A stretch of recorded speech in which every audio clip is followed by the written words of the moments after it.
Hey guys, well, I got a new headphones. The other ones, the wire broke. Uh, so hopefully everything is sounding all right. I can hear bass a lot more in these.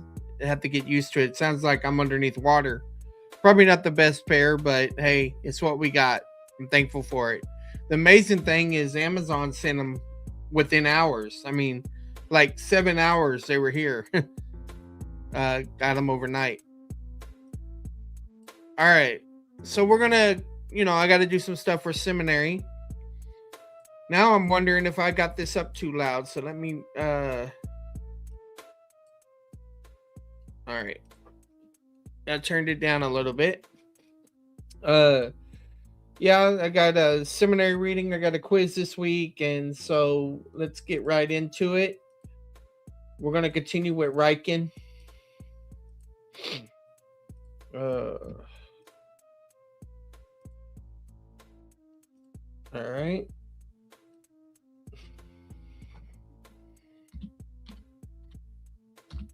Ryken. Ryken. Stories.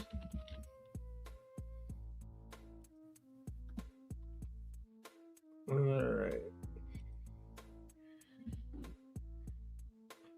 So I gotta read the third chapter. I've already read this stuff a lot prior to semester even, but the short paper that I'm writing on right now, it's applying this chapter right here.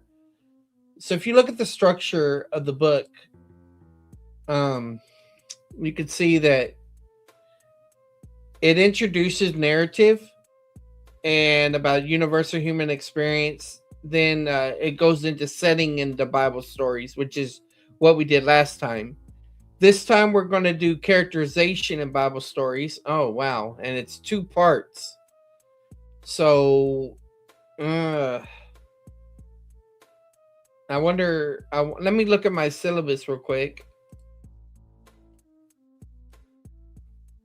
I wonder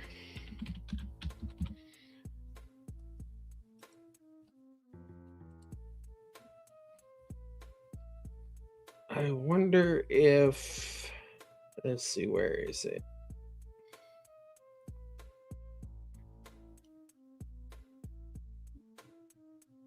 Syllabus, where are you?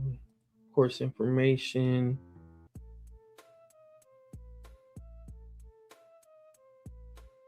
There we go.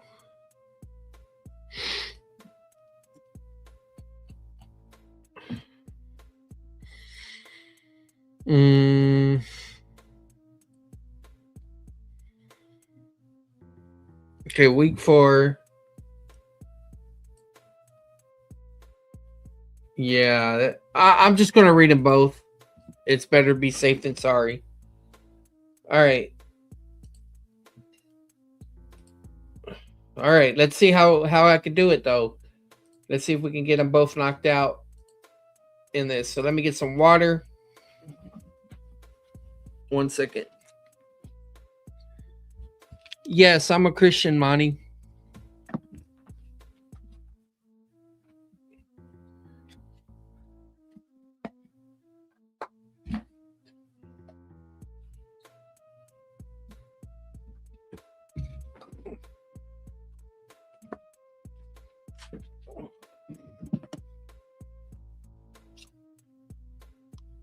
All right.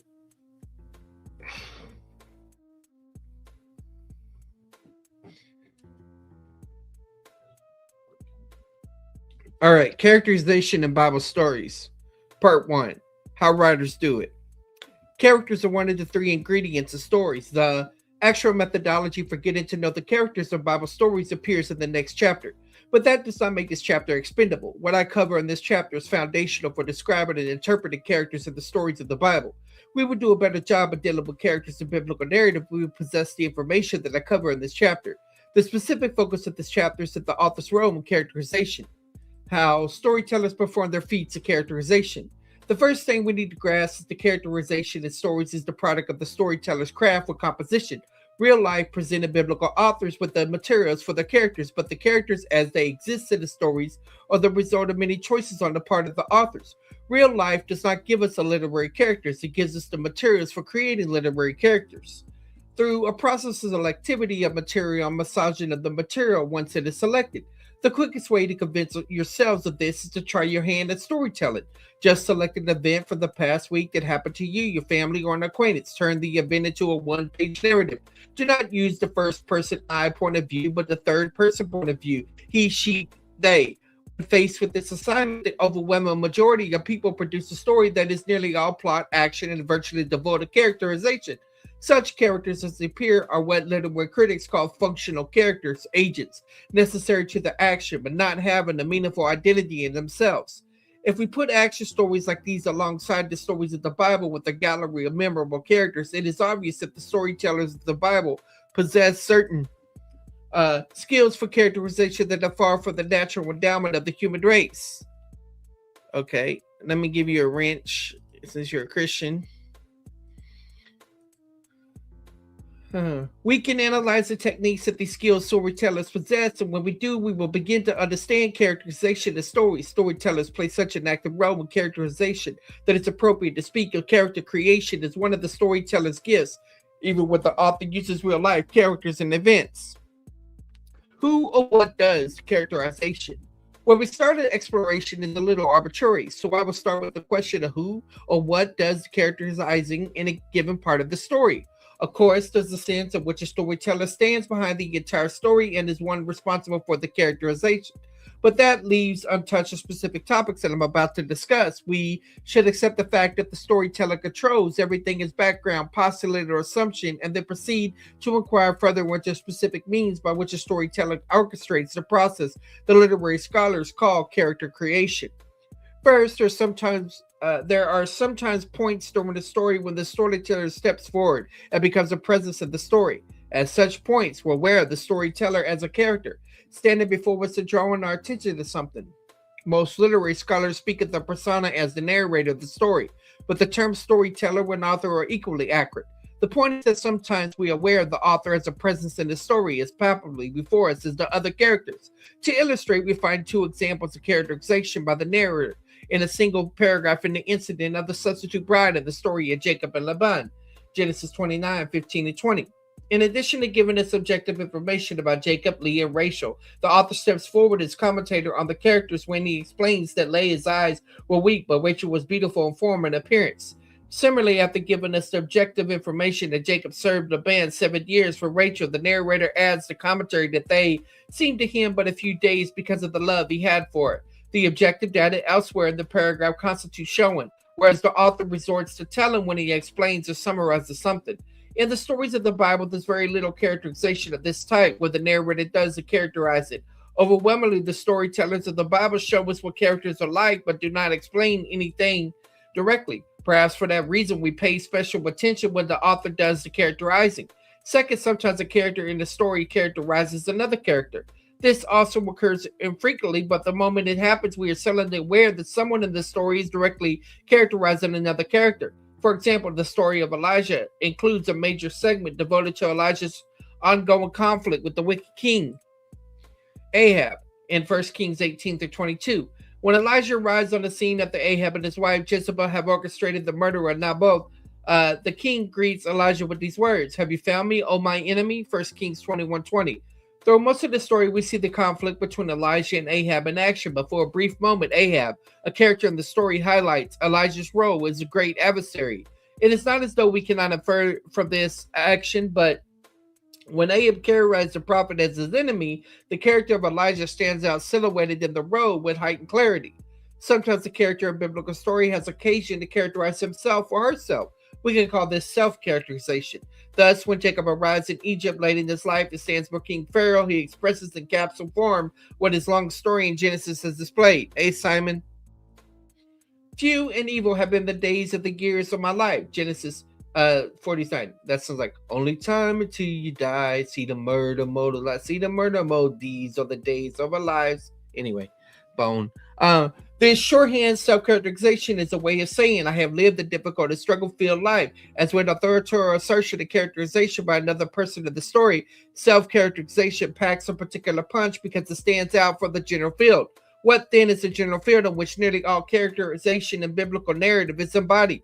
It is the action or events of a story. In biblical narrative, action is character and character is action. In contrast to the other three modes of characterization, where a person summarizes a character, where action does a characterization, the task of drawing the right conclusions about a character rests with the reader. Yeah, cool, Simon. We might think that in a sacred book designed to tell us how to live and what to believe, the authors would have provided lots of interpreted help to assure that we reach the right conclusions. But to our surprise, the task of getting them right is summarized mainly on us. To summarize at any moment in the story, the characterization is being done by one of four possible agents: the author, a narrator, another character in the story, the character himself or herself, and the action. Two conclusions can be drawn from this situation.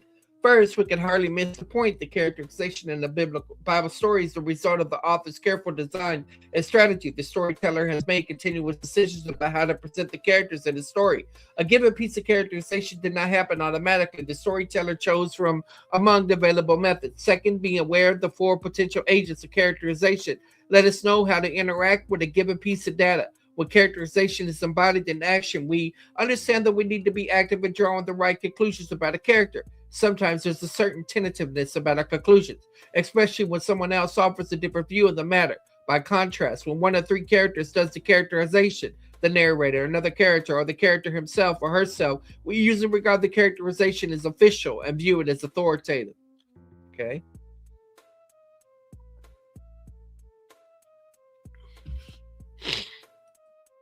How the characterization is done.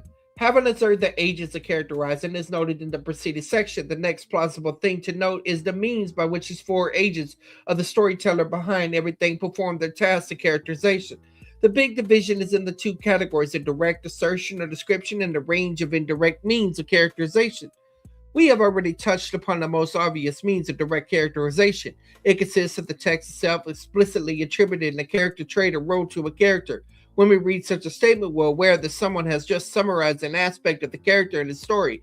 In turn, these direct statements fall into two categories. An explicit summary statement about a character is sometimes descriptive or observational, and therefore objective. For example, in the story of the Fall, the narrator tells us flat out that the serpent was more crafty than any other beast in the field. To be sure, this is a generalization and judgment call, but the story that follows shows, without a doubt, that the serpent is clever in manipulating his victim. Satan's craftiness is objectively verifiable and ranks as an observation rather than an interpretation. The other type of direct characterization is evaluative in nature. Here, the summary statement contains an element of assessment, usually falling into categories of ascribing something favorable or unfavorable to the character.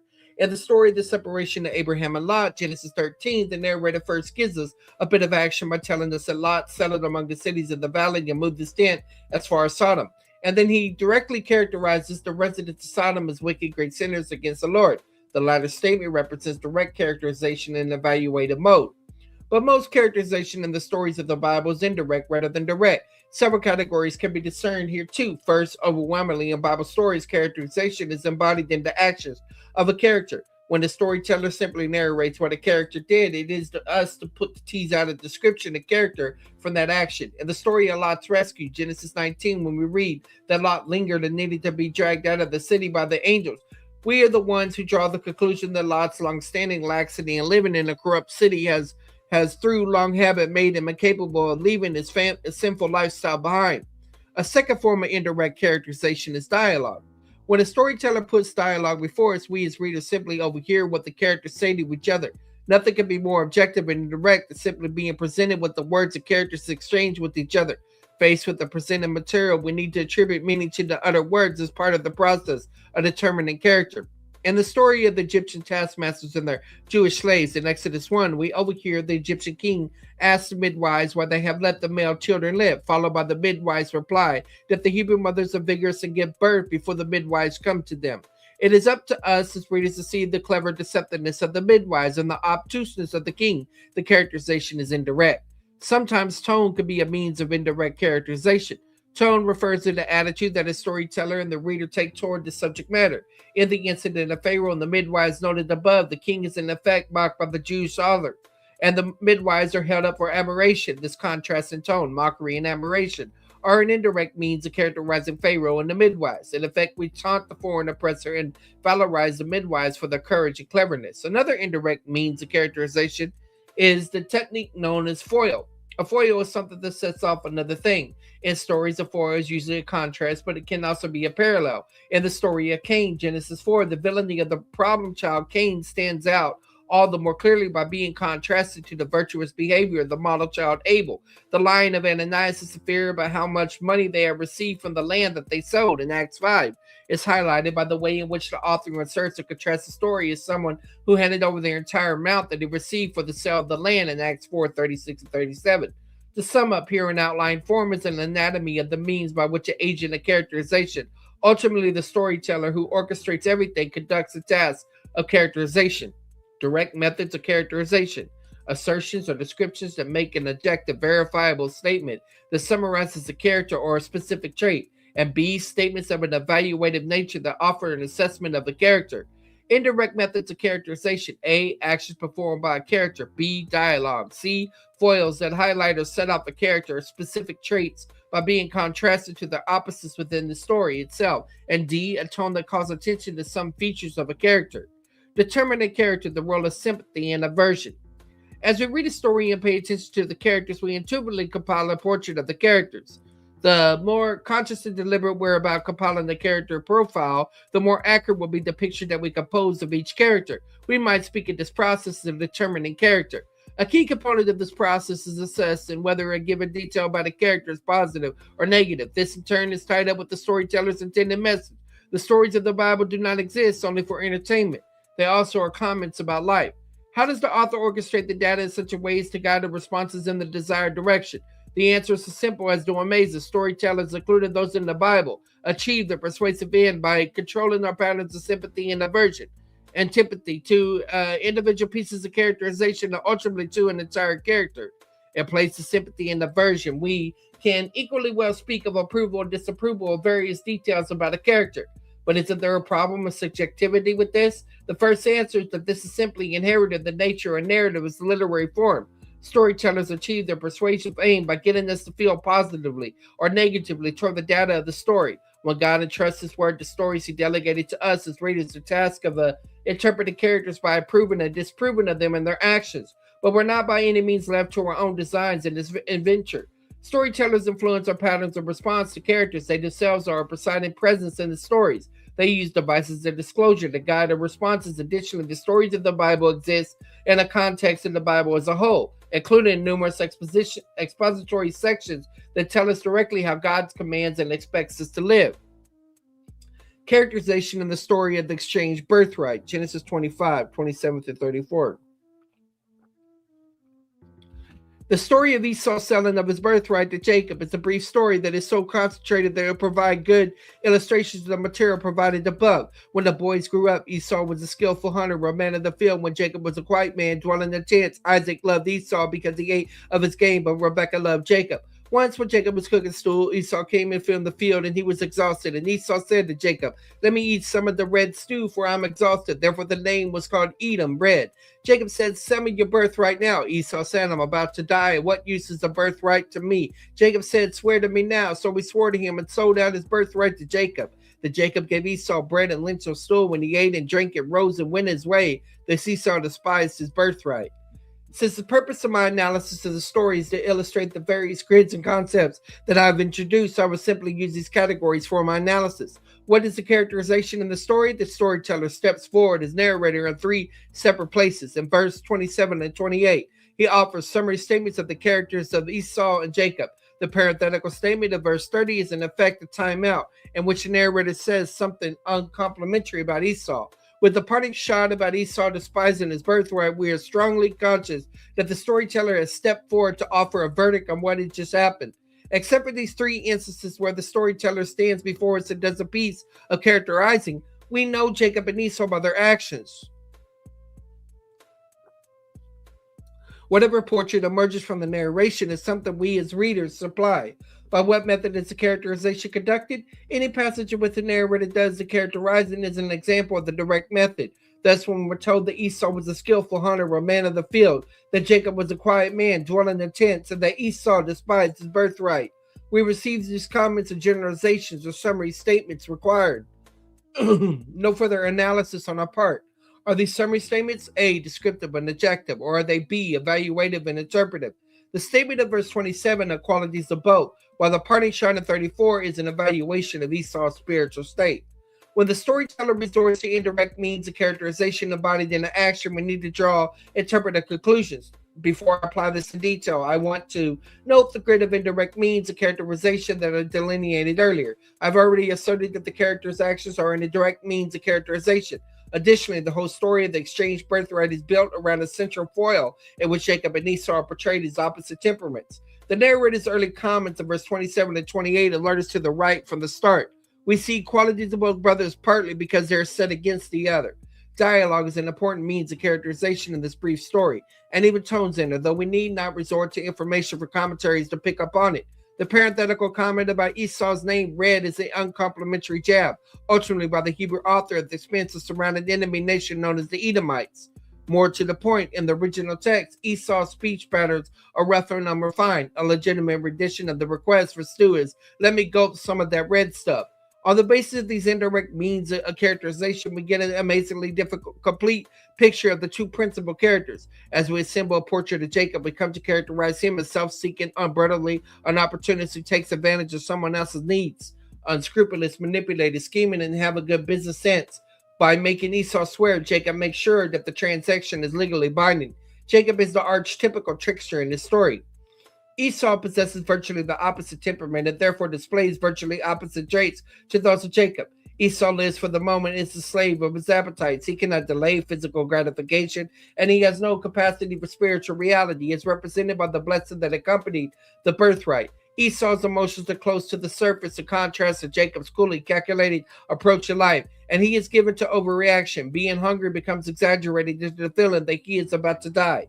I've analyzed what does the characterization and by what means. Only when we apply analytic grids like this are we likely to see how complex the data is and how masterful the storyteller is.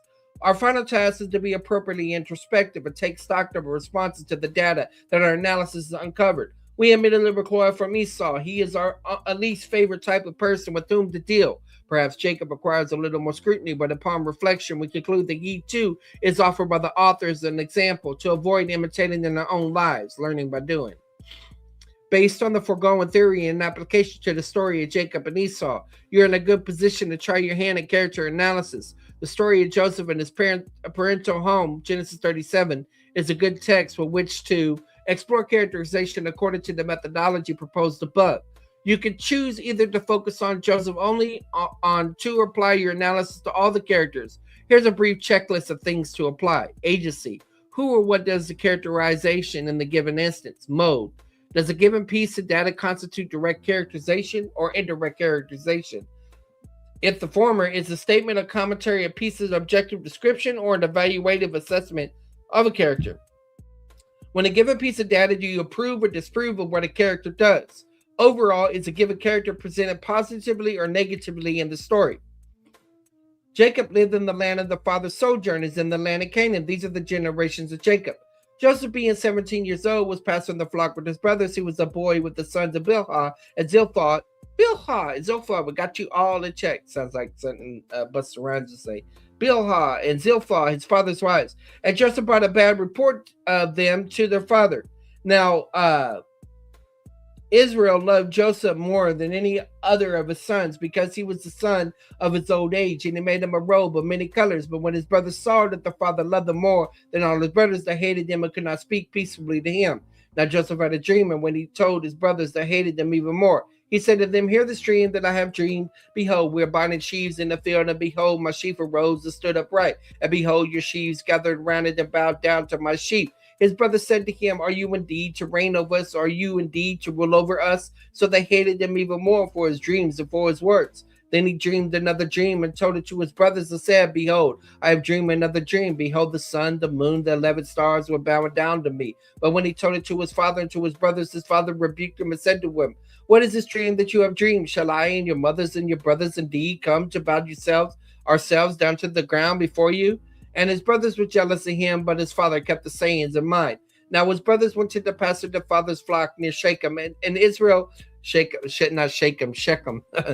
Israel said to Joseph, "Are not your brothers pasturing the flock of Shechem? Come, I will send you to them." And he said to him, "Here I am." And he said to them, "Go now, see if it's well with your brothers and with the flock, and bring me word." So we sent him from the valley of Hebron, and they came to Shechem, and the man found him wandering in the fields. And the man asked him, "What are you seeking?" "I am seeking my brothers," he said. "Tell me, please, where would they pasture in the flock?" And the man said, "They've gone away, for I heard him say, 'Let us go to Dothan.'" So Joseph went after his brothers and found them at Dothan. They saw him from afar, and before we came near to them, they conspired against him to kill him. They said to one another, "Here comes the dreamer. Come now, let us kill him now and throw him into one of the pits. And we say that a fierce animal has devoured him, and we will see what will become of his dreams." But when Reuben heard it, he rescued him out of their hands, saying, "Let us not take his life." And Reuben said to them, "Shed no blood, throw him into the pit here in the wilderness, but do not lay a hand on him, that he might rescue him out of the hand to restore him to his fathers." So when Joseph came to his brothers, they stripped him of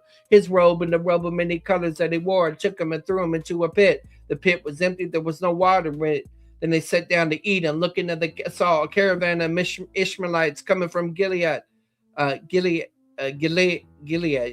with their camels bearing gum, balm, and myrrh, and other way to carry you down to Egypt. Then Judah said to his brothers, "What profit is we kill our brother and we conceal his blood? Come, let us sell him to the Ishmaelites, and let not our hand be upon him, for he is our brother, our own flesh." And his brothers listened to him. The midnight traders passed by, and they drew Joseph up and lifted him out of the pit and sold him to the Ishmaelites for 20 shekels of silver. They took Joseph to Egypt.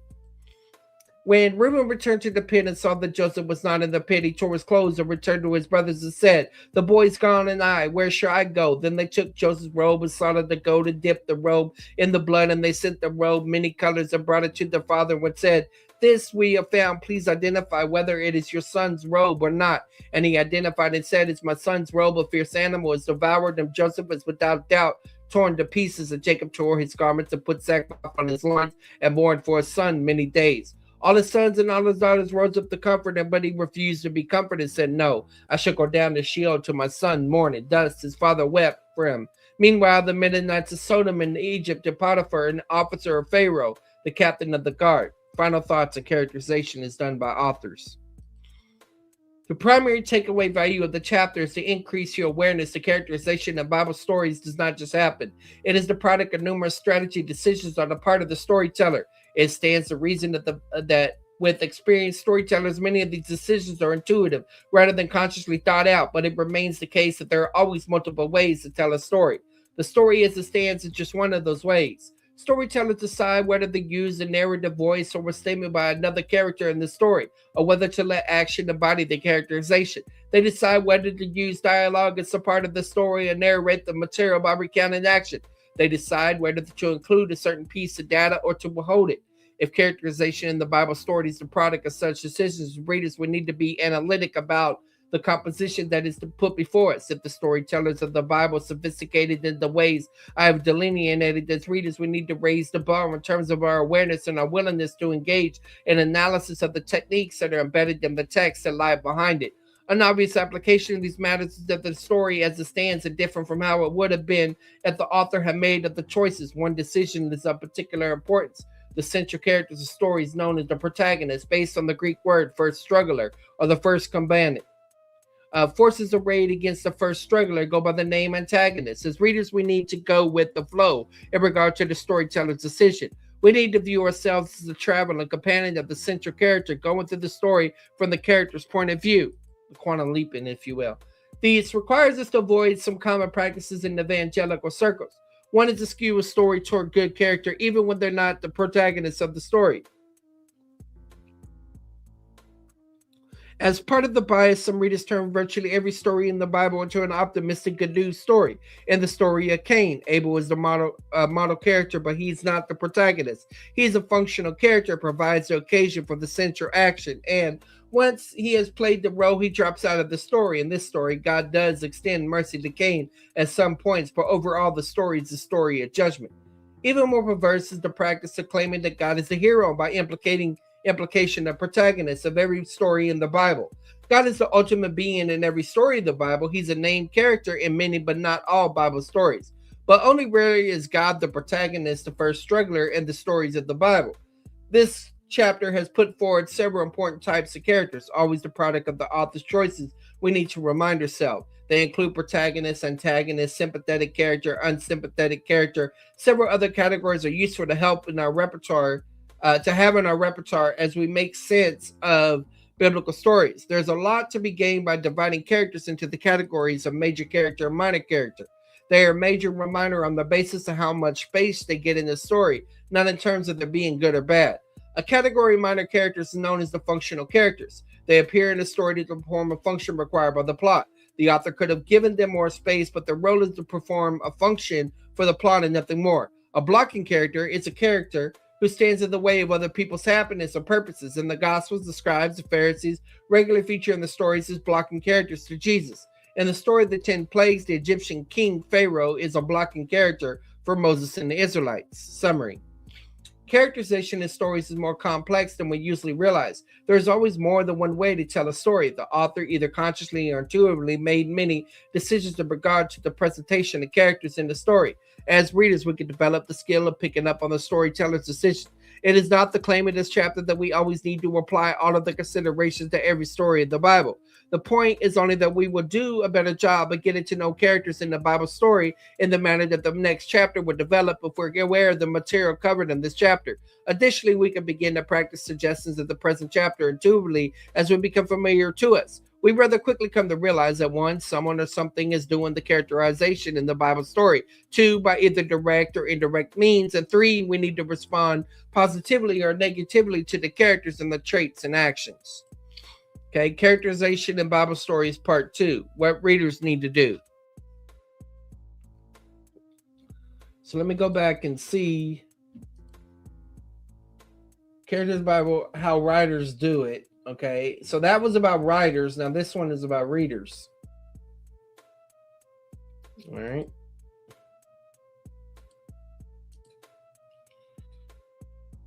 Okay.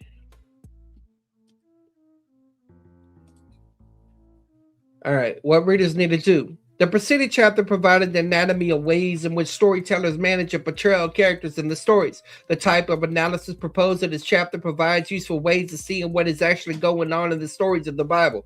The various decisions the authors make impose a range of interpretive tasks on us. If an author decided to embody characterization in dialogue, we need to be active in a way that is not required when he uses the narrative voice to tell us that Joseph was handsome.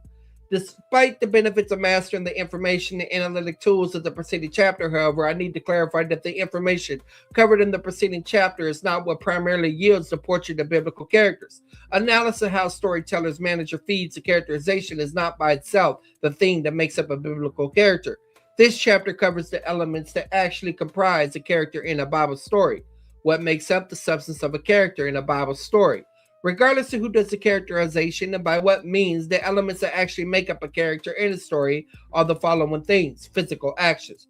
The subject made an appearance in the preceding chapter also was the means of indirect characterization, and the fact that it now shows up on the list of ingredients that make up a character is an index to its importance.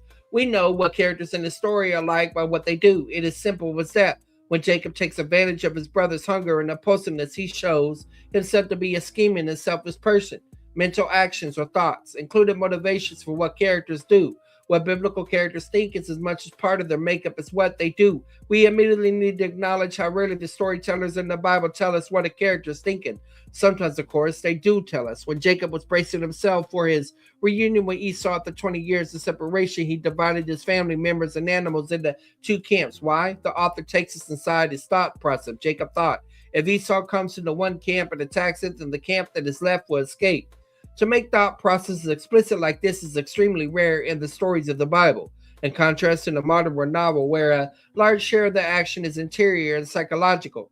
This does not mean that there's no psychology in the stories of the Bible. It only means that for the most part, we need to infer the thoughts of the character, including motivations for actions. Words. This is admittedly a broad category, but we need to have it on our grid. What a character does and thinks is important, but so is what a character says. There are two main types of characterization based on words. One consisting of the content of what a character says. When Jesus tells the paralytic, "My son, your sins are forgiven," we understand that Jesus is the one who forgives sins. The second aspect of verbal action is the style of the words, the type of language, and its arrangement. How a character speaks tells us much about the character. Jesus' famous Beatitudes, by the very style, characterize Jesus as a poet and a master of rhetorical, oratorical speech, feelings, or emotions. This category belongs with the previous three and completes a cluster: physical action, mental actions, verbal actions, and feelings. As with thoughts, we largely need to infer a biblical character's emotion from the situation in a story. When the youthful Jacob kisses the pretty Rachel at the town well and wept aloud, Genesis 29:11. We know at that moment by their implied feeling. An example of the character's feeling made explicit occurs when we read that Jesus was moved with pity during the encounter with the leopard. Traits and abilities. Naming the traits of the character is at the heart of a determining character in Bible stories. Only occasionally does the storyteller name the trait of the character. In the matter of the narrator telling us that Esau was a skillful hunter, almost always we infer a character's abilities from the other things that appear in the list of elements of characterization. We need to know, however, that the goal of the character analysis is a symbol, a portrait, a profile of a character, and that's usually take the form of a list of the character's traits and abilities, relationship, and roles. This dimension is often overlooked in analysis of characterization in stories, yet it is crucial. We know Jacob and Esau partly by the roles as brothers. We know Abraham partly by his relationship to God, partly by his domestic roles, husband, father, partly by his role as sojourner in Egypt and wanderer in Canaan, responses to events or people. In stories as in life, one of the clearest glimpses that we get into a person is the immediate response to an event. The immediate response is intuitive and springs from the soul of the person. When Esau comes home hungry after hunting an excursion, his immediate response is to place his appetite higher in priority than every other value, while Jacob's immediate response is to scheme to take advantage of his brother. As with the camera click, the identity of both brothers stands highlighted simply by their responses to the immediate situation. Archetypical character types. The key element with the archetype is that it recurs throughout literature and life. One category of archetypes is character types. Examples of hero, villain, traveler, tyrant, benevolent, king, or parent, virtuous wife, and martyr. The moment we correctly name the archetype to which a character belongs, we have established an important part of the person's identity: description and interpretation.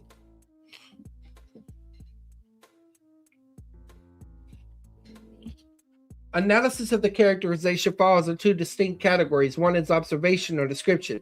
It asserts something that is objectively true and verifiable. Often it covers the literal facts surrounding the character. To call him Cain a murderer was a descriptive statement. An interpretive statement about a character is more subjective. It builds on the literal observation data. It involves attributing meaning or significance to the literal facts. It might involve marking an assessment about whether a given detail is positive or negative, good or bad, sympathetic or unsympathetic. We engage in continuous smaller localized acts of interpretation as we assemble a portrait of characters in the Bible story. In the story of Elijah's duel with the prophets of Baal on the Mount Carmel, the text merely narrates what Elijah did. We then build upon this factual data and attribute the qualities of courage and faith in God to Elijah. In the story of Peter's denial of Jesus, to say that Peter betrayed Jesus is to make a descriptive statement, but we move to an interpretive level when we infer that Peter was fearful and cowardly. Analysis of the character in this Bible story requires both description and interpretation. We need to get the facts surrounding the character straight, but to remain at this level is to miss the deeper significance of the stories of the Bible. Even at the level of storytelling, we're not content to remain at an observational level. The distinction between description, observation, and interpretation is mainly something of which we need to be aware. It does not yield a methodology to the same degree that the creative elements of a character does. If we are aware of the categories of description and interpretation, we can strike a balance between description and interpretation when dealing with a biblical character. Characterization in the call to Gideon, Judges. Gideon is developing character in 3 chapters of Judges 6 through 8 devoted to his story. In these chapters, we read about the making of a hero, which implies that Gideon is far from heroic at the beginning of the story. The following account of his call, abbreviated here in the interest of keeping the material manageable, allows us to apply the methodology that has been presented above. Now the angel of the Lord came and sat under the terebinth at Ophrah, which belonged to Joash the Abiezrite, which his son Gideon was beating down wheat in the winepress to hide it from the Midianites. And the angel of the Lord appeared to him and said to him, "The Lord is with you, O mighty man of valor." And Gideon said to them, "Please, sir, if the Lord is with us, then why has all of this happened to us? And where are all those wonderful deeds that our fathers recounted to us, saying, Did not the Lord bring us up from Egypt?" But now the Lord has forsaken us and given us into the hand of Midian. And the Lord turned to him and said, Go in the might of yours and save Israel from the hand of Midian. Do I send you? And he said to him, Please, Lord, how can I save Israel? Behold, my clan is the weakest in Manasseh, and I am the least in my father's house. And the Lord said to him, But I will be with you, and you will strike the Midianites as one man. And he said to him, If now I have found favor in your eyes, and show me a sign that is you who speak with me, please do not depart from here until I come to you and bring out my present and set it before you. And he said, I will stay till you return. That night the Lord said to him, Take your father's bull and the second bull, 7-year-old, and put it down the altar of all that your father has, and cut down the asters that is beside it, to build an altar to the Lord your God on the top of the stronghold here, and with stones laid in due order. Then take the second bull and offer it as a burnt offering with the wood of the ashes that you shall cut down. So Gideon took 10 men of his servants and did as the Lord had told him. But because he was too afraid of his family, the men of the town, to do it by day, he did it by night. Then Gideon said to God, If you will save Israel by my hand, as you have said, behold, I am laying a fleece of wool on the threshing floor. If there's dew on the fleece alone and dry on all the ground, then I shall know that you will save Israel by my hand, as you said.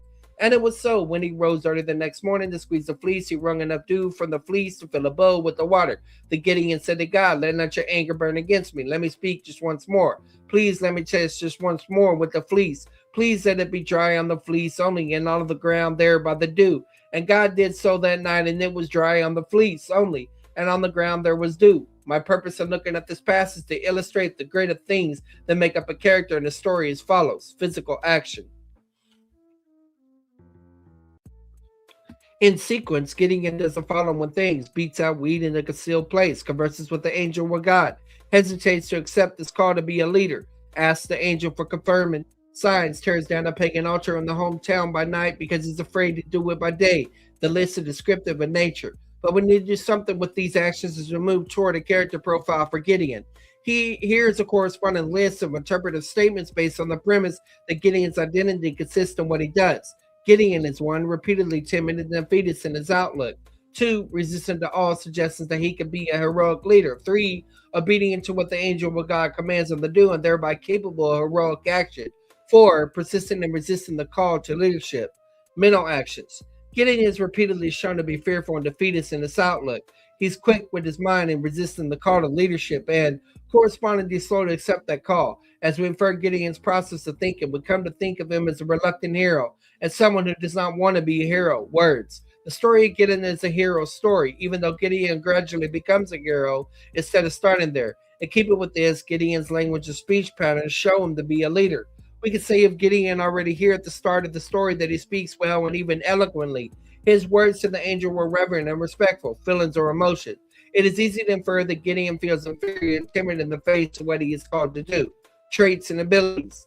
Gideon's primary trait in this phase of the story is his reluctance to become a leader, perhaps based on the inferiority complex. Counterbalancing this trait is the repeated evidence that he has the ability to become a heroic leader. Here at the outside of the story, we're presented with the paradox.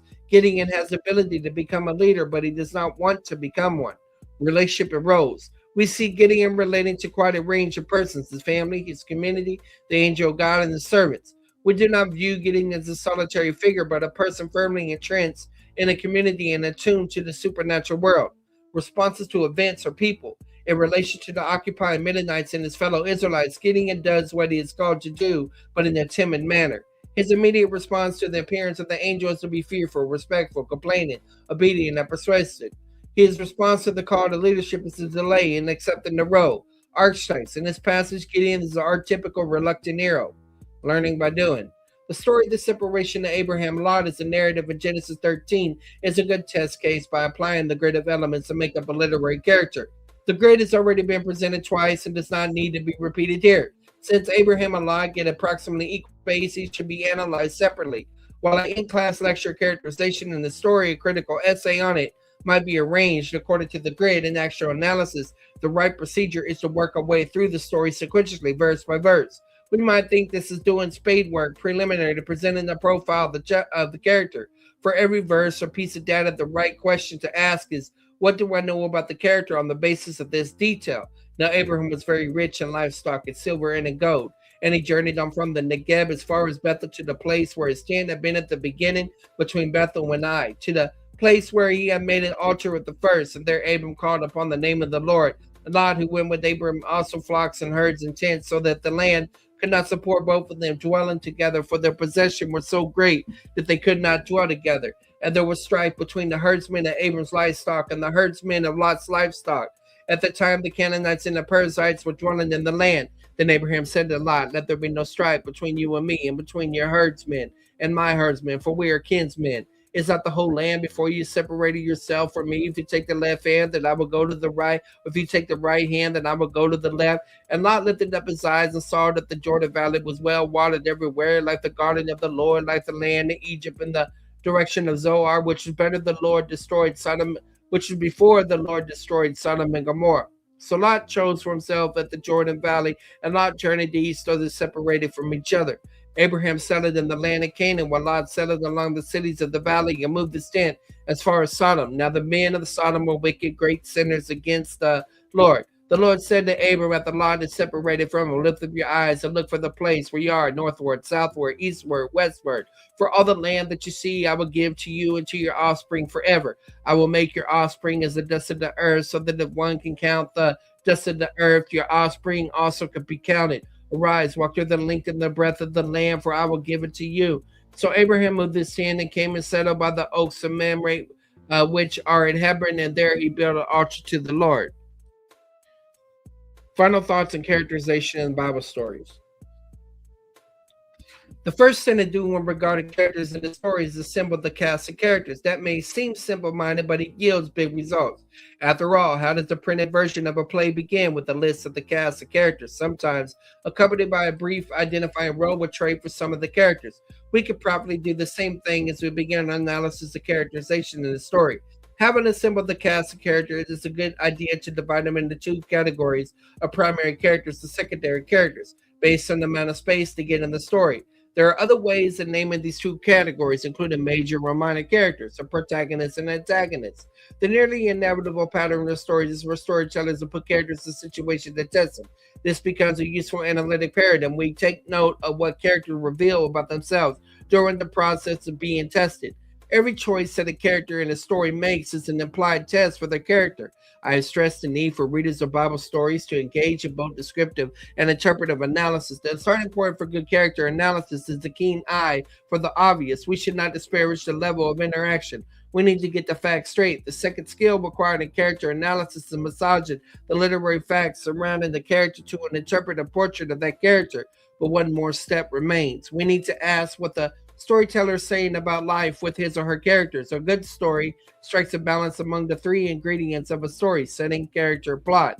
In the actual experience of the story, all three are probably equally important. Nonetheless, if we ask which of these three is the primary vehicle in which a storyteller embodies his message about life, I think that the answer is the characters. Summary.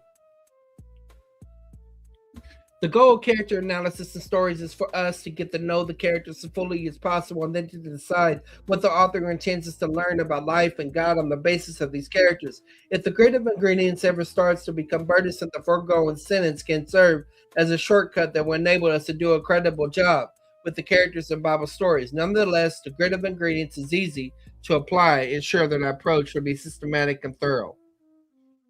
Okay? Let's do something real quick. Because he mentions his grid. Maybe I'll save this for another time. My throat is sore or dry. But yeah, I had to get through that reading. I'm already working on the paper where I'm applying that to there. But I just did my main observations first. And then I went back and then I was like, well, I'm going to read it. And this is my second time reading that chapter. I'm going to read it again so that I have those ideas in my head. But yeah, guys, I'm going to go ahead and roll. I'm not feeling well right now. Y'all check out more content, old stuff, new stuff. It's all good. God bless.